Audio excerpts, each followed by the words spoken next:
Hari Om.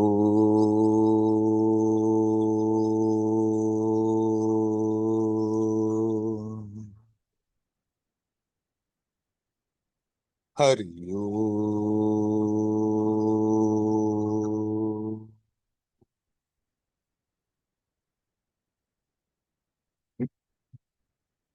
Hello, my friends.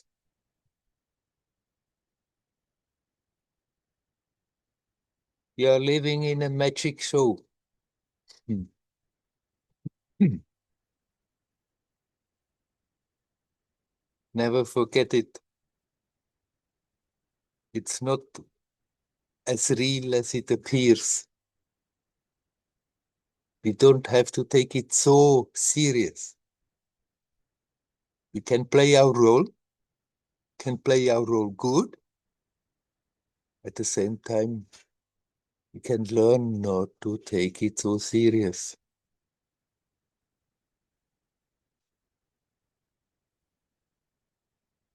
You're projecting into it, appearing in a human form, and then with that identification with that form, we are making ourselves small, having the feeling of being separate, having the feeling of struggling all the time in order to somehow feel complete, feel okay.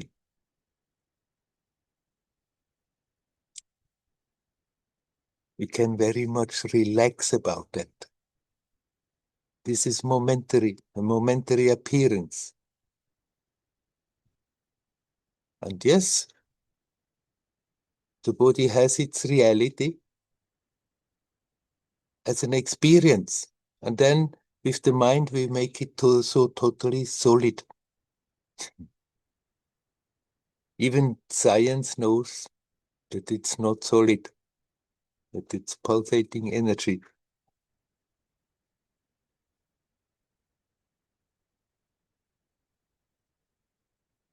Now, I'm talking about this because somebody recently asked me,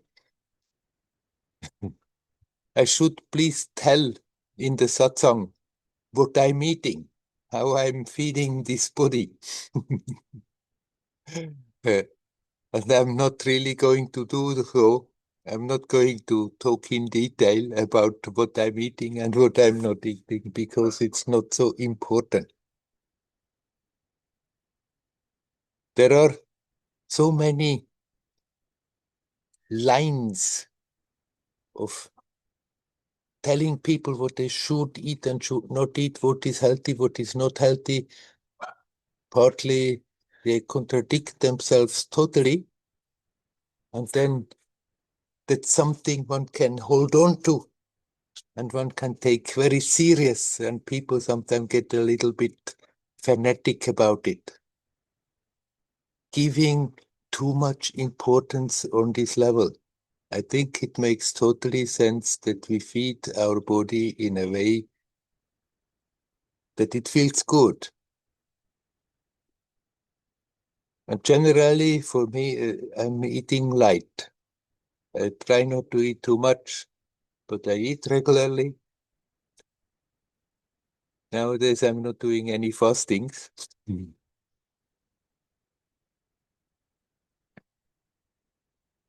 And that's it. We have to learn to listen to our body because you cannot make a theory what is right, what is the best way to eat, and then everybody should follow that. Especially also in spiritual circles, then this is a big story. You shouldn't eat this, you should eat that, you shouldn't eat this, you should eat that,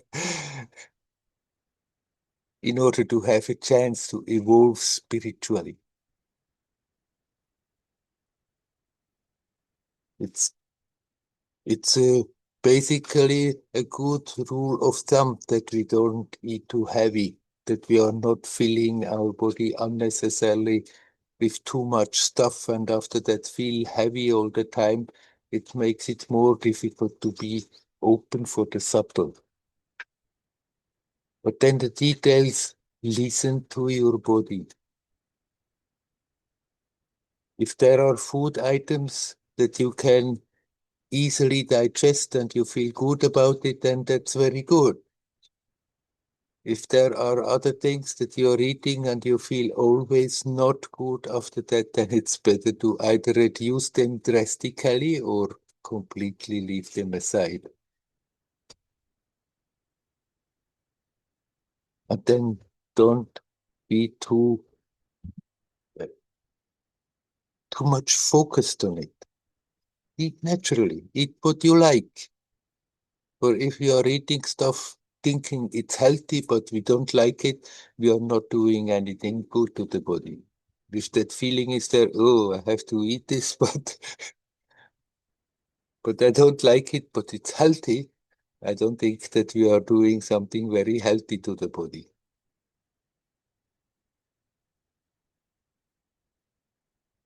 Of course, we have developed appetites of things that may not be so good, and just out of habit, that desire comes to go for it. But if we start to really look what's happening, if you start to really observe, then we can find out, should we maybe completely give that up or at least reduce it so that it's not creating that feeling of heaviness, of feeling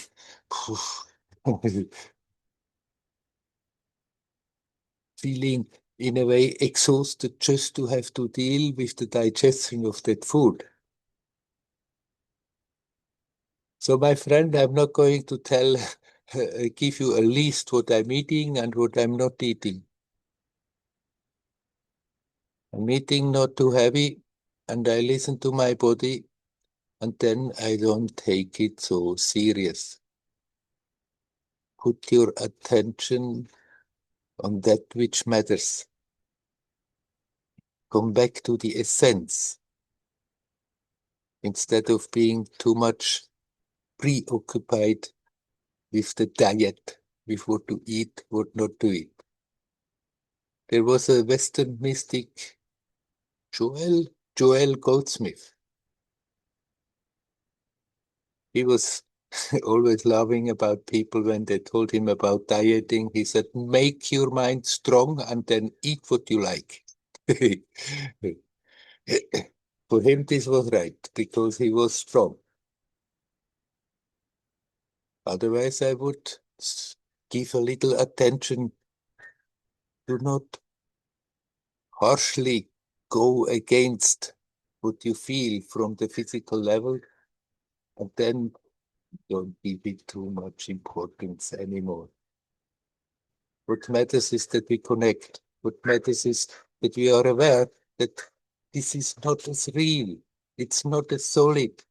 Instead of reaffirming the importance and the solidity of the body with being very strict and obsessed with a diet, just be relaxed about it.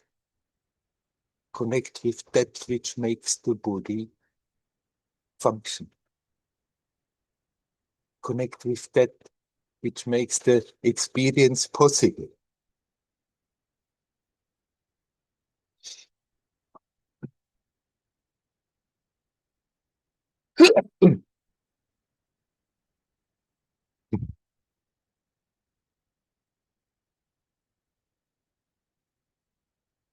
It's not necessary to be obsessive about it.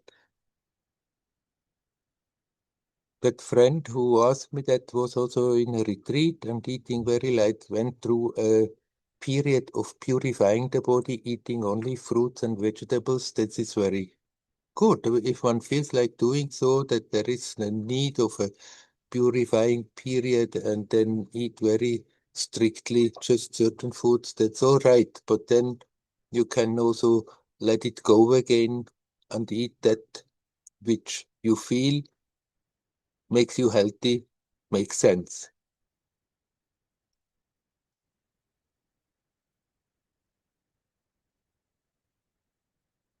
This is not as real as it appears. So we don't have to give it too much attention.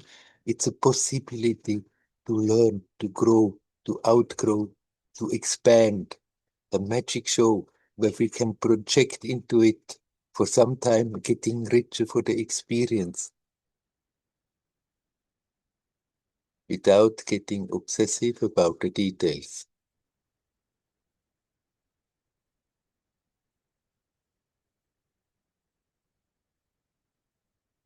What matters is that we learn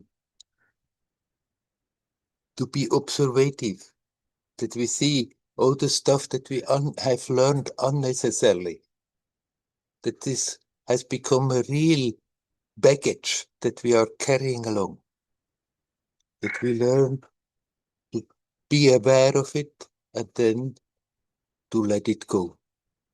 And all that we are carrying along that is not necessary, learn to let it go and be natural. Come back to your natural state. Then we can go through this theater, this time-space theater, playfully, going from day to day, being aware of the timelessness of the now, that which connects with reality, being aware that everything else is just momentary appearance. It comes, it goes, it changes all the time. The moment it's lit up, when it comes like into the awareness of the now, and it's already gone, and it's changing again. Bring the attention back to that base, to that timeless now, in one way or another. That is what matters most. And then, with the actions and with the way we are eating and whatever we are doing, we become aware, okay, we are influencing that capacity. And so it makes sense to adjust the actions, to adjust the food, not to make it unnecessarily more difficult, to help. But these are all little details that we can take as a help without taking it so serious. Just remain connected. And if we remain connected, then we are not going out doing bad actions, hurting people unnecessary because it's not natural.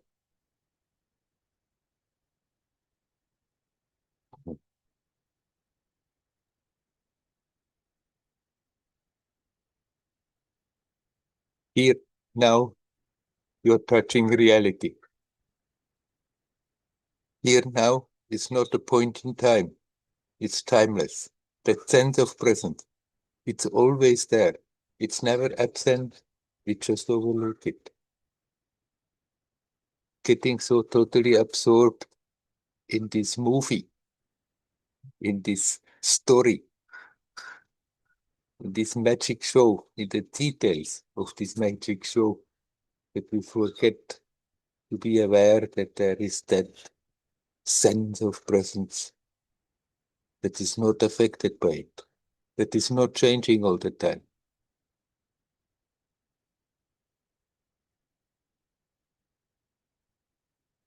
Unattached, unconcerned, just being aware of the story that is displaying itself and somehow getting stronger, getting more expansive. And we can bring the attention to that, and then our whole life experience is like that. Instead of a painful drag, a painful struggle, going from day to day, wanting this, wanting that, struggling to get this, struggling to get that, we can learn to playfully go along. Always aware, okay, we're playing that game for some time, it's momentary, but I am timeless, here, now. And this is my base, this is my haven, where I always can take refuge.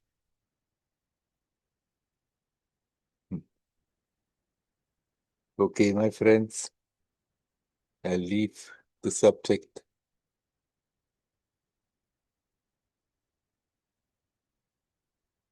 I'm asking you, is there anyone who would like to come in and say something? You're welcome to do so.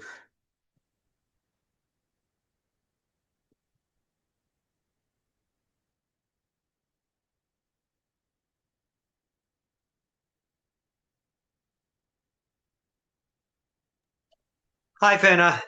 Hello, Ravi. I came in late to the Yeah, talk today. yeah. I heard something about diet, and today, coincidentally, I've been very focused on reassessing my diet because I've realized that I've been losing a lot of weight, and I need to start getting more protein into my diet and more calories into my diet. And I find that my body responds quite well to chicken in terms of putting on weight.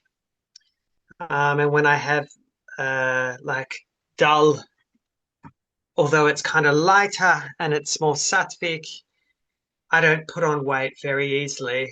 Um, and at the moment, for the next couple of months, I really want to just put on some weight, and then I could probably, which would involve eating more chicken, a lot more chicken, and then after that, um, I was going to reduce the chicken. The thing is that um,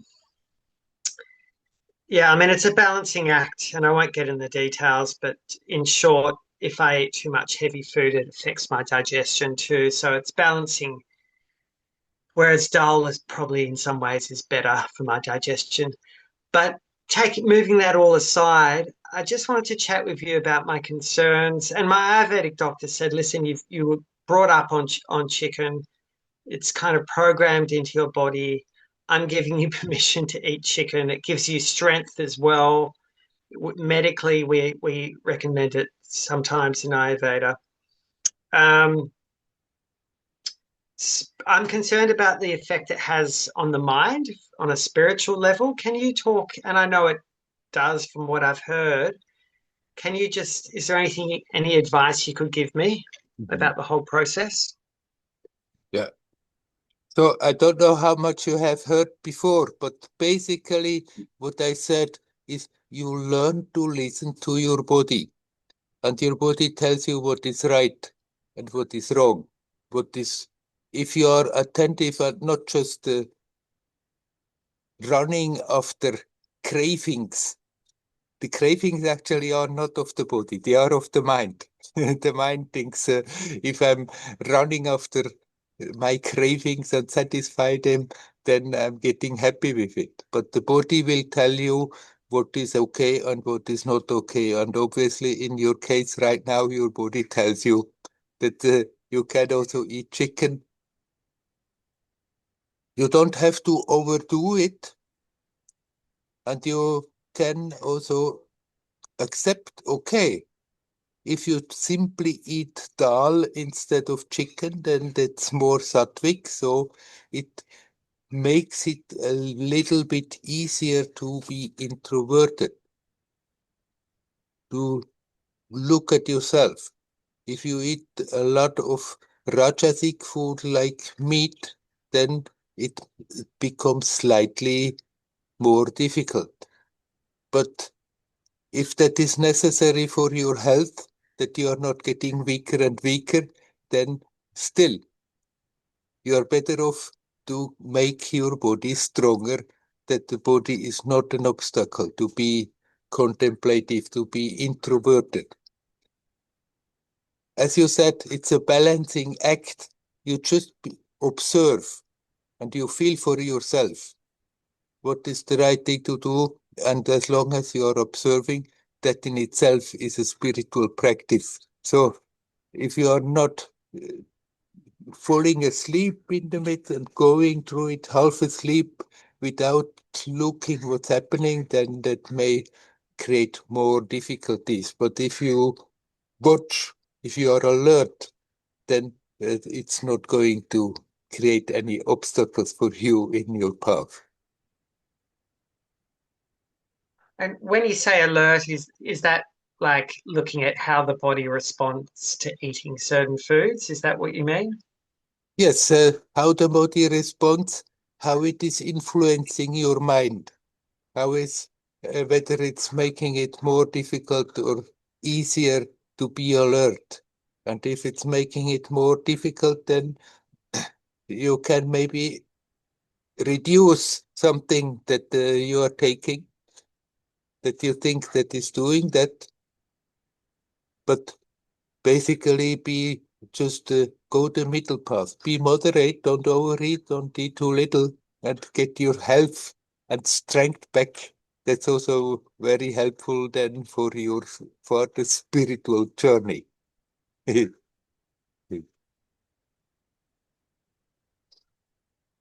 you, Werner. You're welcome. Wish you good Carry luck. on. Hurry up. Thank you. Hurry up. Carry on.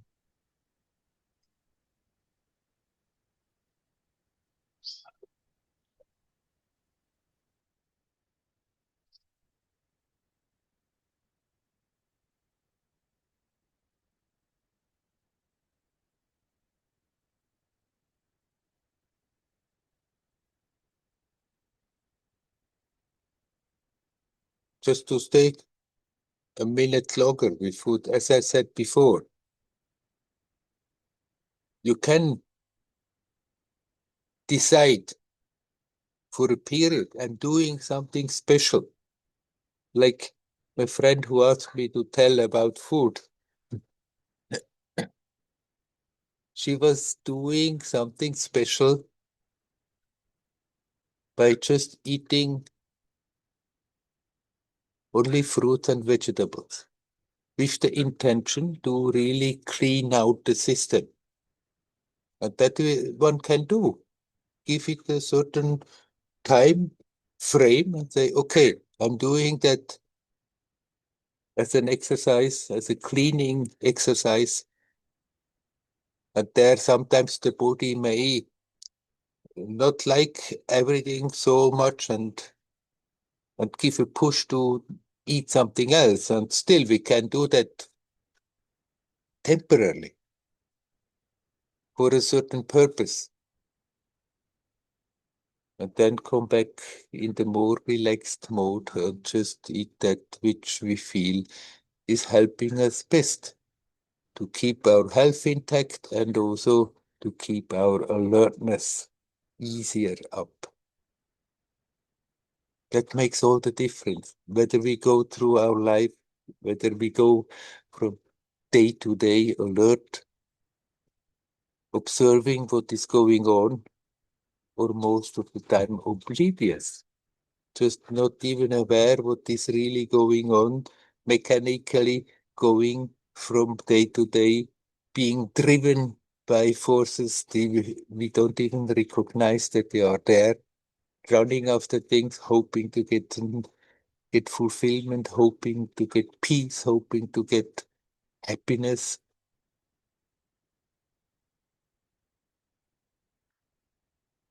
Live here now. Live alert.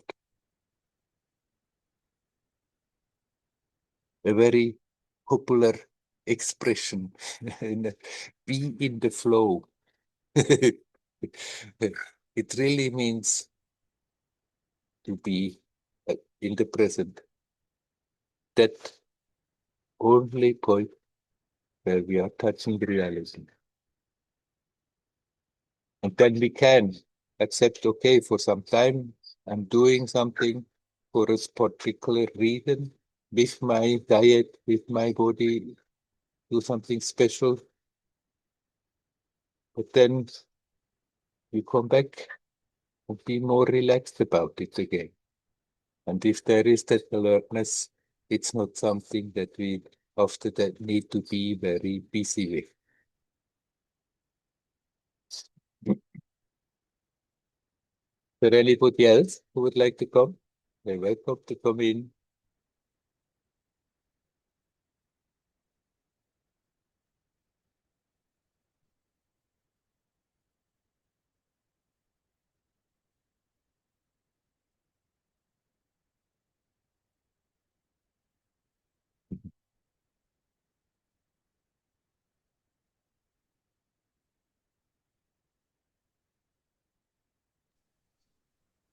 Hello, Werner.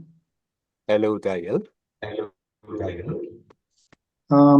You often speak that we have to observe our emotion on the body level and Sorry, energetical sorry, level. Daniel. I have difficulty to understand you. Maybe my internet is not good. What if I switch But, off the video? Can you hear me now, Werner? even before you turned off the Hello, can you video, hear I me now? could hear it better. So, Yeah, but it's sometimes better, sometimes worse. So I can disappear again yeah, this video. Yeah. Okay. So I want to talk about two basic practice in Buddhism. There, one basic practice is concentration. We have to be able to focus on one point, yeah, and it's important part of the spiritual way. And another technique is purification of the mind, yeah, watching our emotion, watching our body, energy system, and they call it vipassana. yeah, So, and you're talking about both techniques, as I hear as well, and you're using both of them, as I understand. But how to combine it? For example, some people speak, tell you have to get very good concentration. You have to get deep concentration, like jhana, and only then you will be able to purify your unconsciousness mind by vipassana. But some other people said, no, just start with Vipassana without serious concentration. You can slowly, slowly purify yourself. So what was your way, how you think about this two basic technique of Buddhism? Hmm. Well, apart from my way, I would say both is correct, and Я you спросил про can. Випассану и концентрацию. Uh, Sorry, Werner. can you turn it off? Yeah, okay. Both is correct.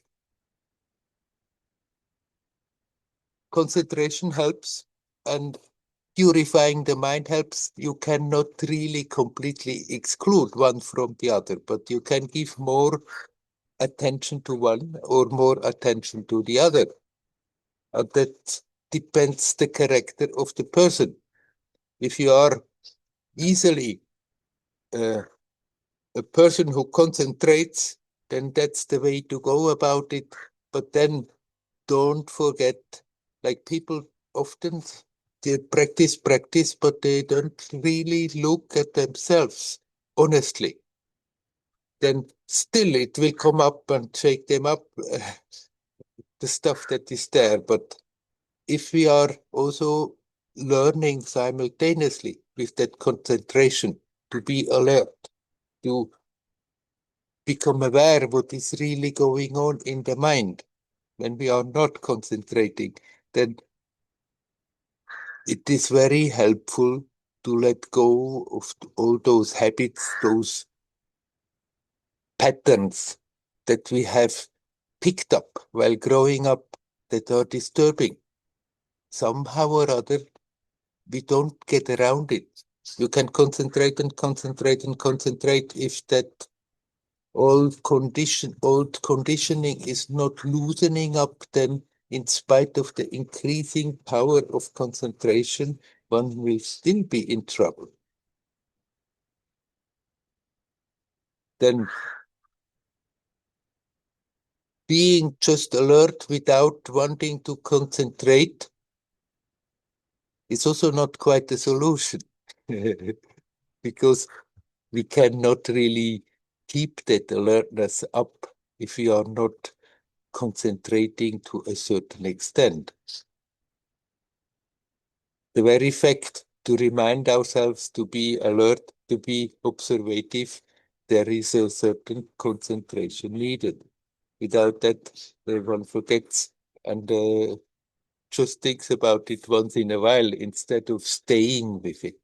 The two have, have to combine somehow, but we can choose which side we are putting more emphasis according to our own disposition. And maybe the same person may also go through periods where it's more concentration and other periods where it's more just observing and being aware what's going on and learning to let go. The concentration certainly helps us to get more insight. When the attention, when we learn, do not let the attention roam all over the universe, but be here now through concentration, then we become also more aware of what is disturbing that concentration and can let go of it. Now you ask, what was my way? I was actually going a bit from one side to the other. At certain periods, I desperately tried. I thought I have to concentrate, and I have to somehow break through something.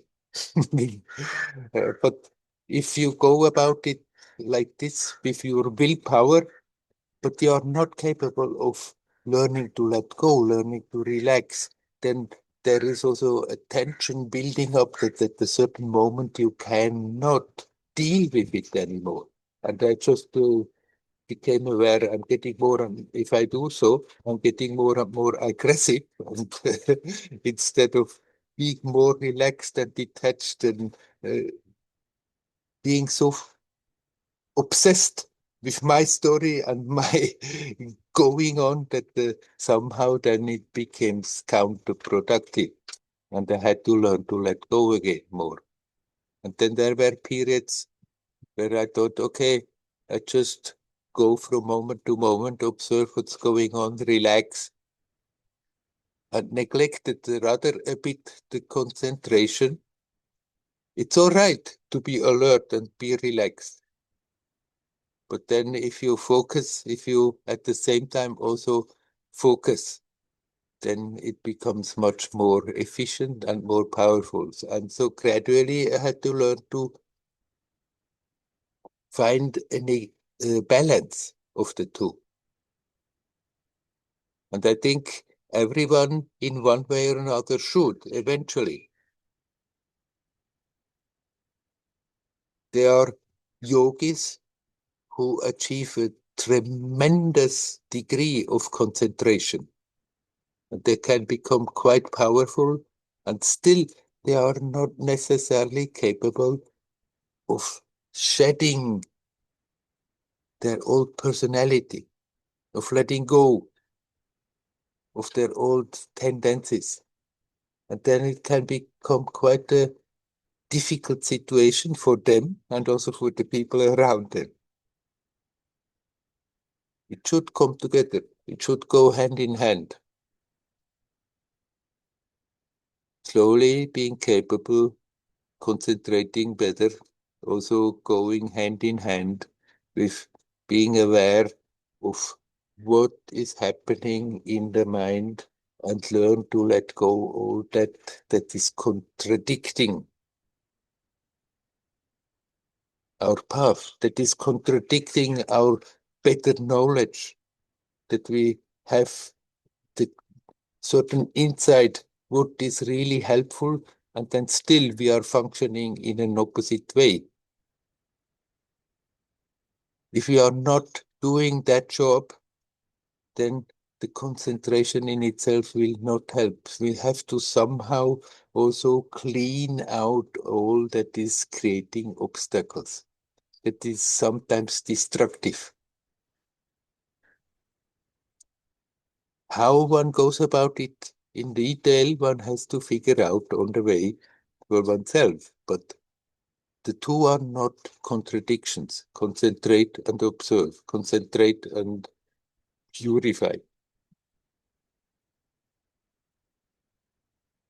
I know people who have been practicing certain practices for many years. They have been living their life in the world, but at the same time daily doing their practice. And somehow it never shows because they're not taking the trouble to look at themselves. It's very good and helpful if one has every day a regular practice. It's very good and helpful if one has every day some time when one is not busy with something else but can be connected. But then if that same person goes out in the family, in the job, in society, and never tries to be alert and never checks one's own reactions, then in spite of the good direction that is given by the daily practice, it can go a very, very long time and not much is happening. So both is necessary. Concentrate, but then also observe, and especially observe also in all the interactions with other people, in all the interactions in the family, where often minds are flaring and tensions are high, that we learn to let go all that creates obstacles for us to be natural. So I don't think these are two paths. I think these are two aspects of the same path. Right. Yeah, thank you, Werner. It's very more and more clear for me. And I want to ask you about self-inquiry and practice of Nisargadatta I am. What do you think? Is it concentration or this technique of purification? These two techniques. Yes, it's both. Uh, because if you bring the attention back to the I, then in the mind, we very quickly, very easily give always that interpretation of the I, me, the person, I'm like this, I'm like that, and along with the I comes comes all these ideas. And sometimes people tell me also, but self-inquiry, this is focusing on the ego. This is not the point of self-inquiry, but invariably it will happen when one starts, that one feels the I, me personality, but still that sense of presence, that being alive comes from the self. And it's real, even if it's polluted. And if one keeps on focusing on that I am, by asking the question, who am I? Or then simply by focusing of that sense of I am, the attention goes deeper and deeper, and in that awareness of the present, in that awareness that the I thought is polluted, is connected with so many things. That increasing awareness, we become aware, we can let that go, and that is purifying. So it is both. This self-inquiry, Atma Vichara approach is simultaneously concentration and purifying.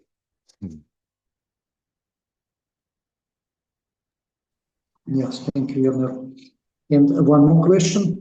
In Buddhism, they also using third technique, it's metta, sending loving kindness to others.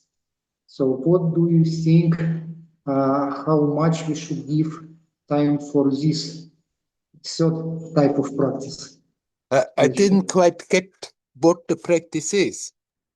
What is that practice you are I talking about? want to speak about metta. Metta is sending loving kindness to other people. And in Oh, I Buddhism, see. it's Yeah, important. yeah. One can very much include that if one wants to do so, to consciously radiate something nice and kind and beautiful into the world to other people. but that kindness, that beauty is already there. You can also just continue to think deeper and deeper into that, and this kindness will start to radiate all by itself. So it's according to the inclination of the practitioners. The Tibetan Buddhism has a lot of practice like this, like sending love, sending light to people, and rather absorbing their negativity, transforming it and sending out. These are very good exercises, and if one feels like doing them, can very much do them. But don't forget the focus on the essence because of that. It should then also come together. It should help, support that focus on the essence and not deviate the mind of becoming more and more busy wanting to do good and forgetting about reality. So if one wants to do these exercises, one can very much do so. If one doesn't feel like doing so, but is sincere in that inquiry, in that getting deeper and deeper and more get rooted in that one reality, then that kindness will start to bubble up naturally and radiate and manifest in the actions, because it's natural. It's not natural to be cruel. It's not natural to be destructive. It's not natural to go out and hurt living beings unnecessarily. And the more you are at ease, at peace, the more you are in harmony with what is, the more this negative type of actions and intentions disappear. And it's just naturally that loving kindness is there, coming, radiating naturally more and more intensely. Yes, thank you, Werner, very clearly. Hari Om. Hari Om, Hari Om.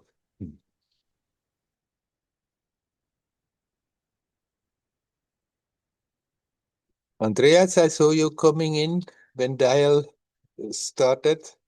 Do you want to come in now? Oh, there you are. Yes. Hello, Hello. Andreas. I wanted to ask about the role of intention in meditation. About? The role of intention Oh, yes. in meditation. Yeah. Like in your own story, it seemed to me that, I mean, a very central point was that you gave up at a certain moment, and this might be, can this be interpreted as a giving up of all the like personal intentions? Well, I cannot say that really that a certain point and then I gave up. There was a certain, before I was very much focused, having that idea, that goal that I want to reach. And somehow I had to function like this, and Amma saw that I should function like this, so she very much encouraged. But then at a certain moment, the whole thing started to collapse by itself and fall to pieces. And for some time, I didn't know what is what and what is real. And then it was not that I was giving up. I just, at a certain moment, was ready to accept I haven't a clue what's going on. And instead of wanting to dictate divinity and dictate the universe what should happen, it's it's now finally that readiness is there to just accept. I don't know what's happening. I have to just accept and then go through it and wait and see what happens. So the basic intention was still there, but not more with that I want to read something, but to open up to reality just in another way. Previous, I was always trying to be on top of the situation, trying to be in control, thinking that I understand, that I know, and then all this got shattered. And there came that humility finally of accepting, okay, I accept, I don't know. I don't know a damn thing really. And I have to just now let it happen, but also still with the basic intention to connect consciously with reality. Yeah, so there might be like this basic intention, and then there might be this other thing, which could it be called like you're driven? Hmm. That you have to give up this drivenness in a way. This because it seems to me it's very much connected to the ego, Yes, to a person's will. that's the thing. The basic intention to be in tune with harmony, to to be in tune with reality, to be in that harmony is perfectly all right. It's the call from reality. It's the call from the self. Hey, you've forgotten, come back home. It's the call that tells us, that pulls us back. So that basic intention is nothing wrong. But then if you are fully coming from that perspective identified with that me personality, then invariably we are mixing that into it. Me, I want something. Me, I want something special. Uh, and then it becomes, of course, a personal driven thing that is mixed with the ego. I mean, people can't help it. If you come from that level, it will come. And if we are more observative, then we can let that go easier. And if we are not so observative, but have a strong drive, then maybe we have to drive on until something starts to collapse. I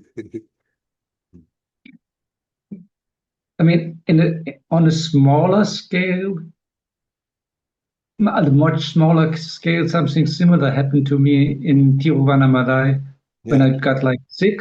I had to give up. Like before, I wanted to meditate as much as possible, yeah, and yeah, well, and when I got sick, it doesn't work anymore. And after being sick, I took it much easier, yeah, and the meditation got better.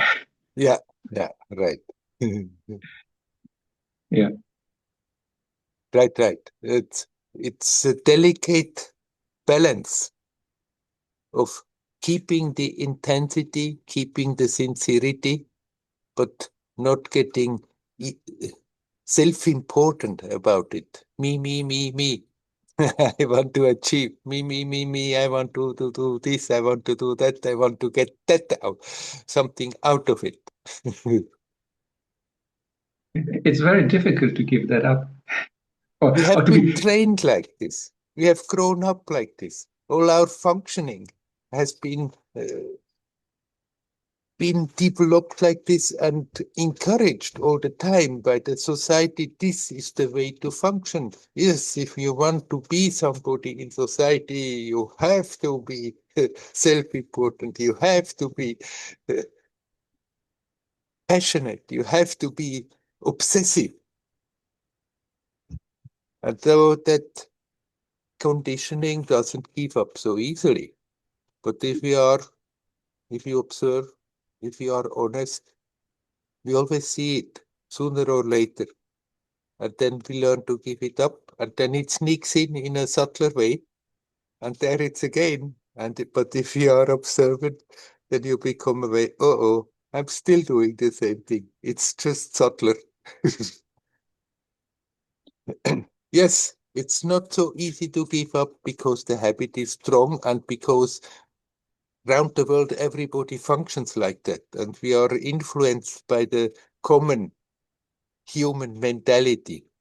So we have to somehow learn to detach from that also, because the pull is very strong to come into the usual current again. But once we know that it is so, then it's also already getting easier. Okay, then even that we learn not to be so serious about it. Okay, got me again. The mind was wandering off and going to this and that and me, I want this and I want that, and comparing me and the other guy who is more advanced, who is less advanced. And all that stuff. And when you become aware of it, you can also about that not be so serious. Okay, got me again, but it's all not necessary, and simply come back. Yeah, this is a little bit the being observant, what you talked about before, right? Yeah, With like, I mean, as a psychologist, I'm always observant about myself in a way, yeah, but a lot of times it stays on the mental level. That yeah. I feel that like the interaction with other persons is changing very slowly. Like the amount of interpersonal trust and how I relate to other people isn't changing very much. And there's not really much. I feel like my meditation doesn't. It changes it very slowly. And like in as a psychotherapist, I would think with a client, I would think there need to be more feelings and emotions involved to see where the blockages are really, or by which the whole thing developed into this way. And this is not happening in my meditation. Do you have any? Is this okay? I don't know what to do with it. When I meditate, I get happy most of the times, and not very much difficult emotional stuff come up. I rarely get unhappy or like remember difficult things. But then when you work with clients, it comes. Within other people, I can do that, and sometimes something is touched in me, but I cannot to really turn into it. I cannot do it by myself. But what is your question? You're wondering why is that emotion not coming when you are meditating, or Yeah, why? yeah. Yeah. Or if that is something important in meditation, that's the Ah, question. yes. Well, I mean, emotion is just an expression, and we don't have to get stuck on the emotional level. And you say it's coming easy with people, and then it's helpful. When you work with people and the emotion comes, I guess it's helpful. The emotion comes in the other people. I mean, Ah, as a professional, I help them to get connected to their emotions, yeah. but I cannot to really connect to my own Hmm. deep layers of emotional blockages. It does work, No, not in, right, work in meditation. right. You should connect with their emotional stuff, but then you feel also about it, or you remain rather abstract. Sometimes I get touched by it, and sometimes I can remain distanced. I mean, Yes, that's part of the job. right. And then you wonder why is not more coming in meditation. Yes. Uh-huh. But you don't have to go and look for emotions in meditation. Be here now. That happiness we are looking for is prior to emotion. It's not just an emotional high momentary, but it's that peaceful joyousness, that natural joyousness that is simply there and we somehow overlooking it. It's not emotional. The emotion can help us, but it can also hinder us. The emotion is a momentary force, and it can go in the good direction or in the bad direction. So if emotions come by themselves, deal with them in a creative way that force, that energy is directed in the good direction. But if no emotions come when you're sitting and meditating, don't think something is wrong. Just be in that peace, basically, and learn to sink into that deeper and deeper. And then your experience becomes more, getting more also the feeling of expansion. Even if you focus on a point, still the feeling may be of expansion. And in that, more and more, a natural joyousness is bubbling up, which is not an emotion, which is prior to the emotion, which is there, an aspect of reality always available, but most of the time overlooked. So if not so much emotional stuff comes in your meditation, don't think something is wrong. If something comes, deal with it as good as you can in a creative way, in a positive way, that the energy is not creating, again, more obstacles, but rather is helpful. But otherwise, don't think that something is not right if there are no emotions bubbling up. Okay. Yeah. Last time a lot of emotion came were 2 years ago in the Ramana ashram, in the small meditation room. I really got like the benign quality of the vibration there. Yeah. I thought, what a fool I am that I mean, just like my usual self-critical ego stance that I have fell off. And yeah, that was very nice to see. Like, it's such an it's such an unnecessary burden that I'm carrying around. Yeah. Yeah. But yeah, it didn't come back this time. It didn't come back this time. Right. But it's inspiring when you had such an experience or such a period. You don't have to try to reproduce it, but still it gives an opening in a good direction. Yeah, I would like to put aside this kind of burden or backpack, but it's I can't touch it. I don't know really where it is, when Right. in the usual daily life. It's just very subconscious. And what I'm getting out from what you are telling, 2 years ago, it was initiated in a rather emotional way first. Yeah. Yes, but after that, it was being more peaceful in the harmony of the situation. And now that has a bit imprinted that emotional outburst is necessary. So don't look for that emotional outburst and think only after that you can get a step further.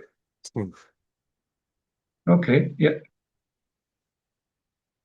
You, It's you can also gradually become more peaceful, and you are not even quite aware that it keeps on changing, becoming more profound and more powerful. okay.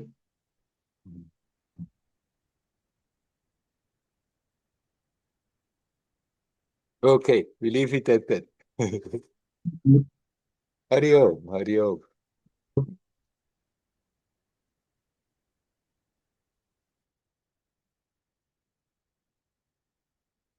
Is there anyone who would like to come?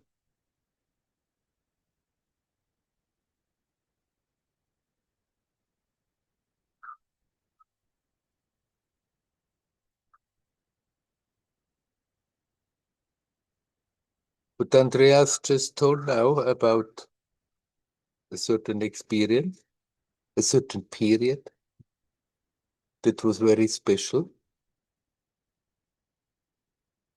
This is happening like this on the way, and after that, the temptation may be that we think, oh, it has to be like that in order to go further.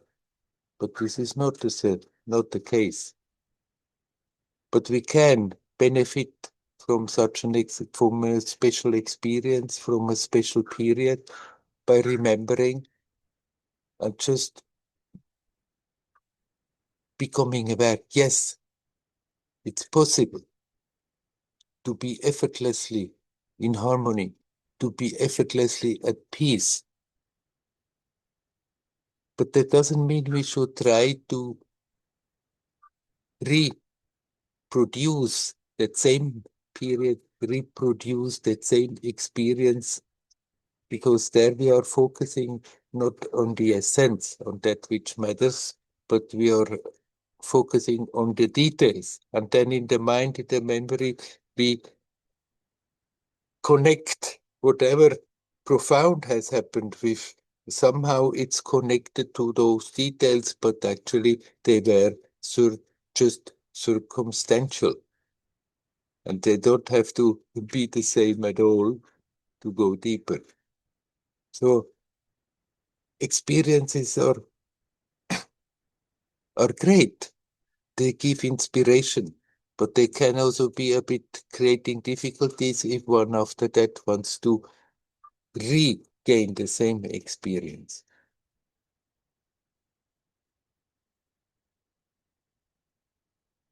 Best is you just stay here now, at ease, at peace, as good as you can. And if special experiences come, let them come. Enjoy them when they are there, and let them go. And keep the inspiration and not think, oh my God, it's terrible that they have gone, and now what did I do wrong? Something is wrong. And I should do the right thing in order that it comes back. Just keep the inspiration, keep a sense of gratitude for that moment of grace, for that period of grace. That then it becomes helpful in the present. And the spiritual journey that is going like this. It's different from one person to another. No one story is a copy of anybody else's story. People often try to copy some kind of spiritual hero they have in their mind. It doesn't work. It's still their own story that goes in their own way. And so the story develops with different aspects that we are experiencing on the road. It's very helpful to get inspiration, but we should not hang on to them, and because otherwise it starts to hold us back instead of letting us go. Oh, it was so nice there, what I experienced. I want to do something to get it back.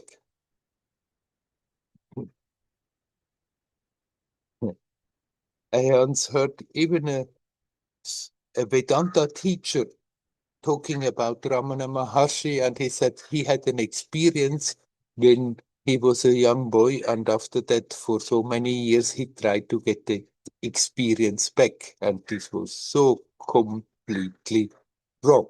Ramana Maharshi had a very profound experience, but it has opened up a, a touch, a connection with reality that was there all the time, but that he didn't know before. And in his case, that simply didn't go away again. But it was not that his experience was so fantastic that after that he was sitting all these years in order to try to get that experience back. That was a complete wrong interpretation. Experiences may be milestones, may be open doors, but then we don't have to stick with that door. Be grateful for the grace that has manifested, and go ahead, richer with that experience. Richer if there is a period where things are going nicely and harmoniously, effortlessly. And then when something is again more difficult, then not be sad about it, that it's now not so effortless like before, but accept, all right, there is some works I have to somehow get through. If we just remember, we are here for that. We are here to also have confrontations. not simply nice experiences, but also confrontations. And these confrontations help us to become more alert, learners to become more capable of connecting with that essence, even in unfavorable circumstances. And that is actually what people call the increase of power through the practice. That more and more one is capable to be in conscious touch with that essence, no matter what is happening. So welcome the wonderful experiences, welcome the wonderful periods. And then if they somehow pass or get dimmer, then still draw the inspiration, but go on and don't hang back and try to bring it back, but accept, all right, now I'm open for whatever comes, with the help, with the additional help of the inspiration of whatever has happened in the past. But reality is not in the past. There is only now. Past is a memory. And the memory may be in such a way that it can be inspiring, but it's still a memory. And if we use that memory as an inspiration for the now, then it's very useful. If we use that memory and hold on to and lament about something that is not as it used to be and try to bring the past back in the present, then it's becoming more difficult instead of less difficult.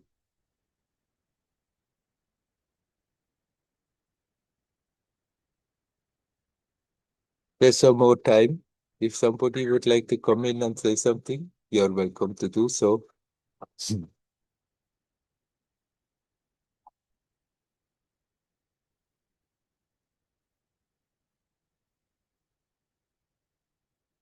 Hello, Hildegard. Hello, Hari Om. How are you? You had talked about a spiritual goal in some teachings you gave us today. What is a spiritual goal? What is meant by a spiritual goal? Is it to be free from all these tendencies within, in the body, in the mind-body system, vasanas, samskaras, something in this way, and all the traumata and stresses we received in our early childhood and so on? Is it a spiritual goal not more to be touched by all these obstacles? Or what is it? Can anyone in this world be free of this tendencies? I've heard the most honorable spiritual teachers have them. What is the goal? What does it mean to be free?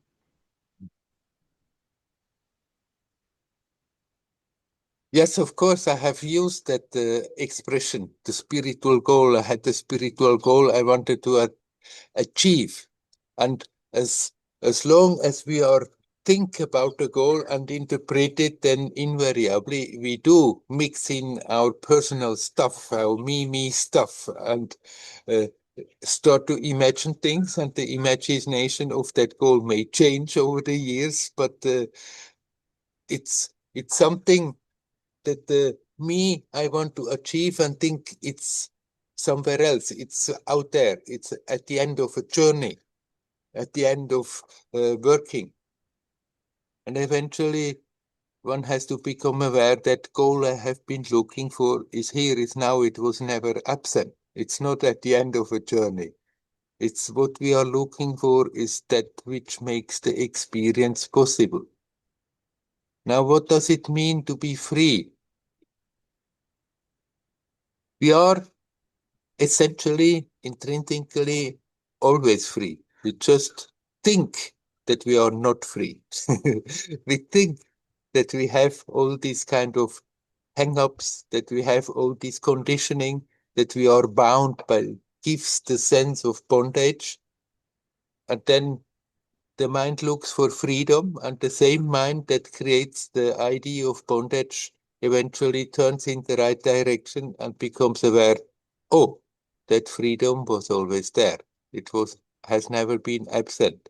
But what does it mean in the practical terms to be free? Yes, that we can learn to be so naturally, effortlessly aware of that essential reality that no matter what is happening, that is not getting broken. Then the experience, if we leave that in peace, then the experience of that will unfold all by itself. The work that we have to do as a sadhak is to become aware what we are doing all the time, what we are doing all the time to prevent from being natural, and then learn to undo that just in order to be that which we are. And then the experience of it effortlessly starts to unfold. And there is no goal to that, there is no end to it, there is infinity. But for the mind, it helps. It helped me for a long time to have a goal, to have an idea. I want enlightenment. I didn't know what it is. That the idea about enlightenment kept on changing over the years, having all kinds of imagination, and nothing of what I imagined happened as the way I have imagined before. But it kept me going. And I needed that. But often I tell people, if you need to hold on to a goal, then make it into your goal to be consciously present, to be aware in the present, to bring uh, the, to bring the attention to the present naturally. This is not really a goal to be achieved. It's something that is here, that is now. It's not somewhere. But if one needs a goal to struggle for some time, then that may help. For me, it was a driving force, and somehow that's how I had to go about it. That's how my character was. Until what Andreas uh, expressed by saying, at a certain time you gave up. It was not really a giving up of the basic intention. It was simply giving up uh, of the old way of me, struggling, wanting to achieve something, wanting to force something, wanting to basically control divinity.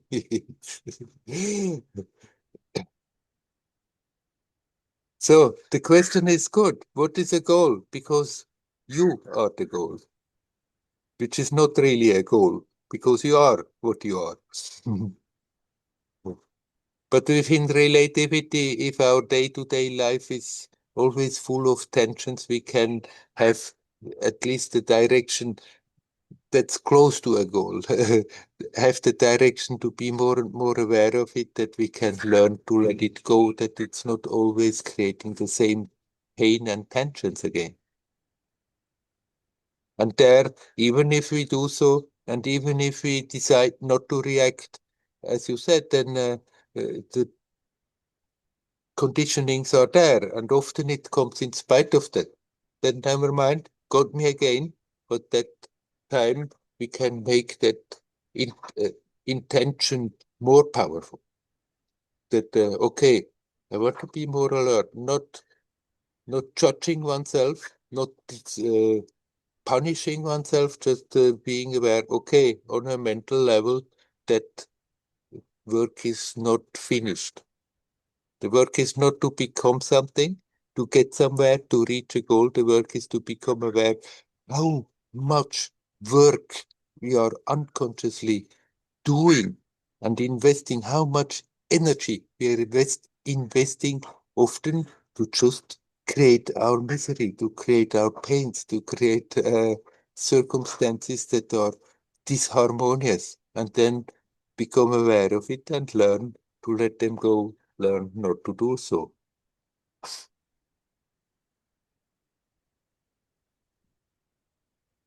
Freedom means freedom from the attachment to the past.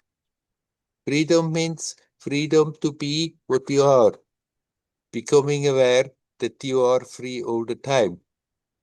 But as long as we hold on to the past with attachment, then we giving it the reality it doesn't deserve. We feed our life force into it.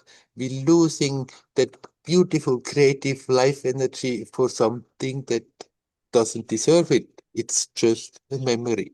And for that, it's valuable. That memory is very useful. We can draw wisdom, we can draw inspiration from that memory and apply it in the present. But that's all there is. That emotional hang up to the past is something that is handicapping, and we can learn to be more and more and more free of that.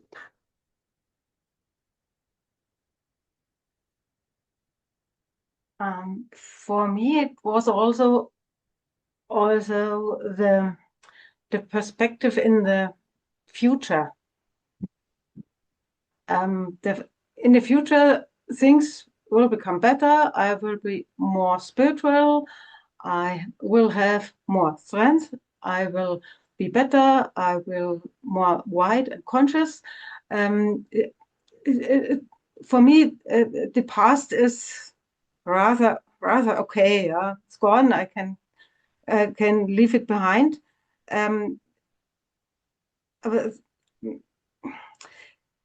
But I am slightly. I'm hanging in this perspective in the future. Something will be better then. When I will be better. Your explanation was wonderful, was beautiful. I see that's the same problem, past or future. Right. The way we are imagining the future is we're just taking the past, our experiences, and form it into imaginations that please us. Yes, that's the problem. Yes, yes. It's They the are same. very, very much the same. It's all in the mind. There is only here now. You are true. There's only here now. You are touching reality. Past and future is in the mind. And the attachment to it prevents us from naturally being rooted in that awareness of being now.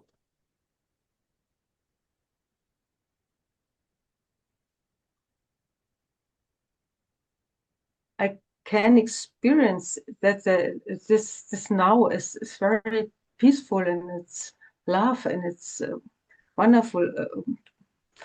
I don't understand why this processes come up and take me to the future and the past. But it's an old habit. It's no the old Yes, habit. that's it. Strong. It's the power of the habit.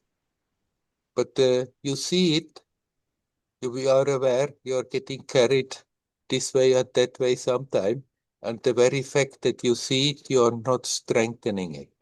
You are rather than seeing it and think, why it is still, and you detach without having necessarily the idea that you have to detach.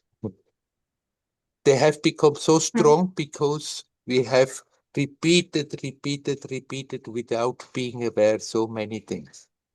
And then in that repetition, they have gotten their own momentum, their own power.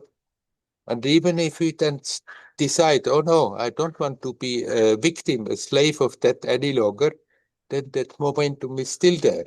But then we become aware, oh, it's getting me again. I decided not to get pulled this way or pushed that way, and it's still doing it. But there we are conscious, and we are not strengthening it every time this is happening, and we step a step back. That old habit is getting weaker instead of stronger. I remember that I went to complain to Amma. I've been with her about 5 years and spending my time meditating, and I complained to her, okay, sometimes in meditation I can be in a very nice, peaceful state, but and getting up, somebody insults me and whoa! Still the same stupid reaction like before.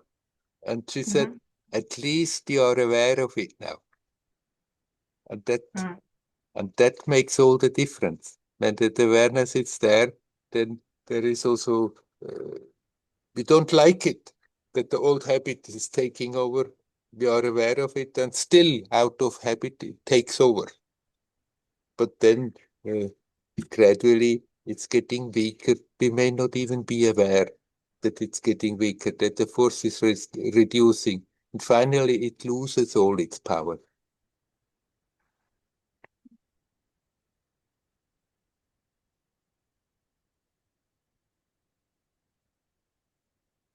Okay, shall we leave it at that?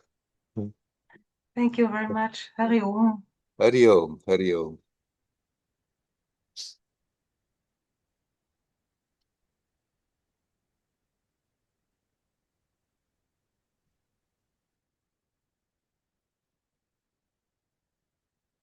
This. Hello, Werner. Hello? Oh, hello. Geert or Geert? Geert, yes, Geert. Geert, not Geert. Geert. I say Geert, Geert. but that's the Dutch way of saying it. Geert. Okay. Yeah. Yes. How are you? Quite okay. How are you? Good, good. Yeah. I want to just thank all your previous questioners.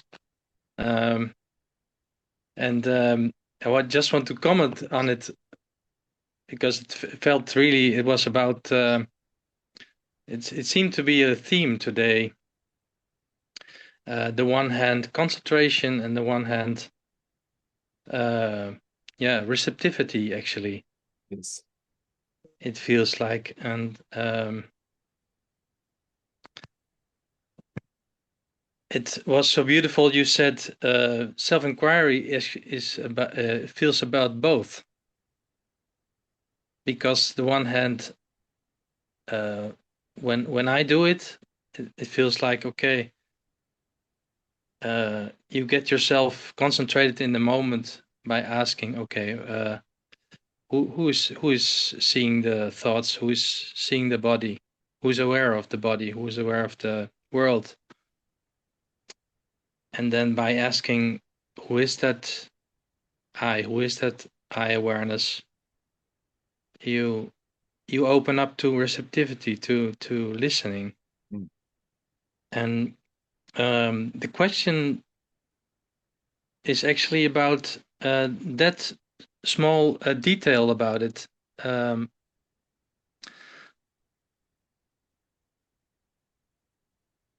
Does it mean, who am I to say, okay, that I thought, that identity? Or actually, does it mean when I say, okay, I'm aware of the thoughts, then immediately I come to the awareness of just the plain awareness without identity. And then asking, okay, where does this awareness come from? Who am I? Who is this awareness?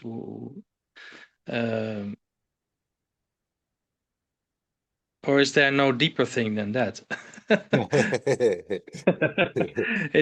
in a way, I'm asking you, is that the way to go, to say, okay, strip the awareness from the identity, and as in a wave, asking, where does this wave come from, and then listen for the ocean, more or less.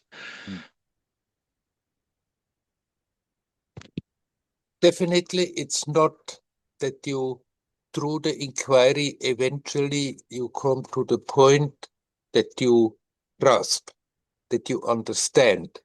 It's not a question that has an answer that you finally understand and can say, yes, now I know. Now I understand. It's something to touch that which you are. And it's not even that you have to give up that sense of identity. You just have to give up all interpretations of it. But that pure I feeling, there is nothing wrong with that. The pure I feeling is not separate from the ocean. It's the ocean, and it's still some unique expression of that ocean. And that doesn't have to go. It's simply the sense of separation that me, I'm something, that one is something else, that one is something else. So when you do self-inquiry, you are connecting with that essence that you are. Something, anyone, even if they have never done any practice, but even if they are not aware that it's happening, but if they say, I, without a thought, without I'm like this, I'm like that, anything, immediately your attention is touching something so totally familiar.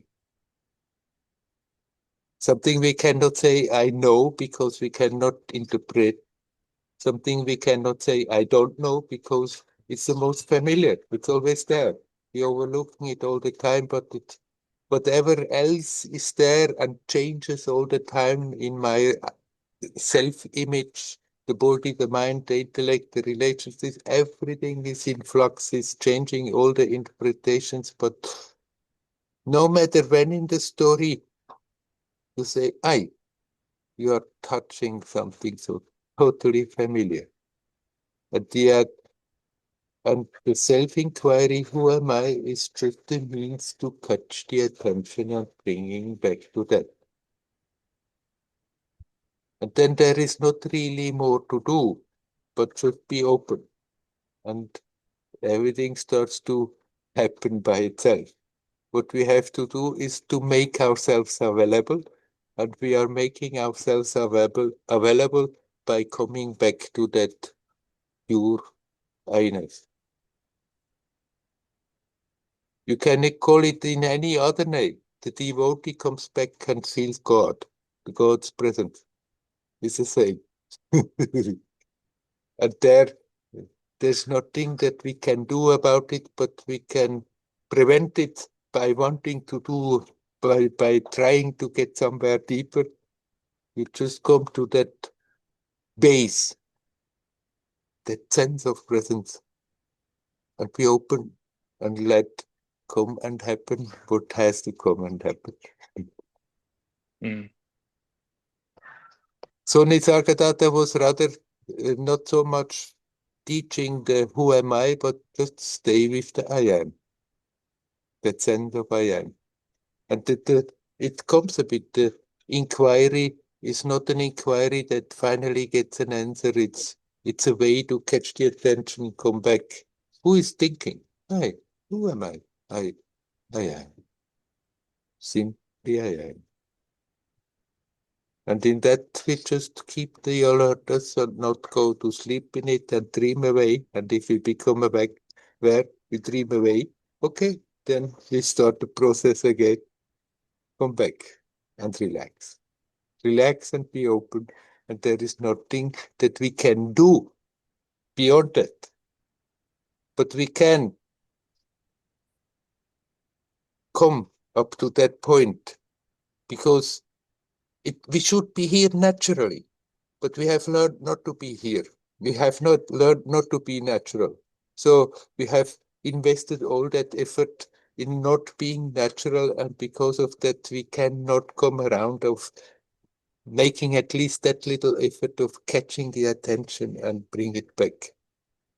And people sometimes say, but this is a doing. Yes, it's a doing because we are doing the opposite all the time. And as long as we are doing the opposite all the time, we don't get around this little doing to come back until we can just be. Until it stays, until it just stays. Until it just stays. You may start to get experiences that you try, you come, you have a few seconds, it goes again, you go to and fro, and sometimes it happens. You have not even tried. You effortlessly, suddenly you are there. You may be walking down the road and everything is so simple and easy. But then the mind comes back again, and there we go again, and there we just continue doing the same, catching the attention, come back home as good as we can, learn to relax in it. And then this will happen more and more. It is extremely rare that somebody consciously touches that and stays there. For all of us, it's a shorter or a longer period. There's these moments of grace where it's effortlessly there, and then the struggle comes again. But if you continue, then it's getting more and more effortless, more and more natural, and eventually your attention may be sucked in so deeply that it simply doesn't go away. Yeah. Yeah. Yeah. So it's a balancing act, a work in a way, and Yes, and a surrender at the same time. yes. Yeah. Thank you. Thank you. You're welcome. Hario, Hario. Adios.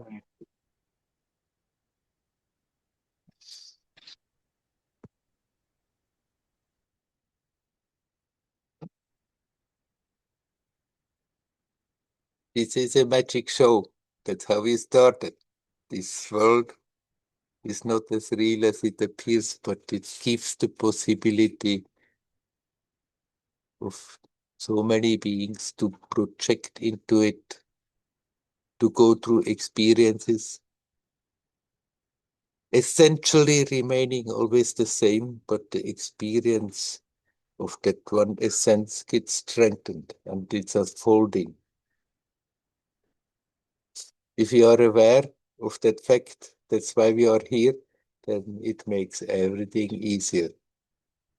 Be it nice circumstances, be it ugly circumstances. We are here to learn, to grow, to become more self-aware. And that intensity that we are building up, going through this story, is simply a wealth that is there. Essentially, we are remaining the same. Essentially, you are all one. You are that oneness, and yet there is that unique aspect there, and there's nothing wrong with that. It's not separate. It's all one and yet unique. And that experience of that keeps on unfolding. And there is no end to it. I wish you all well. Hari Om, Hari Om, Hari Om.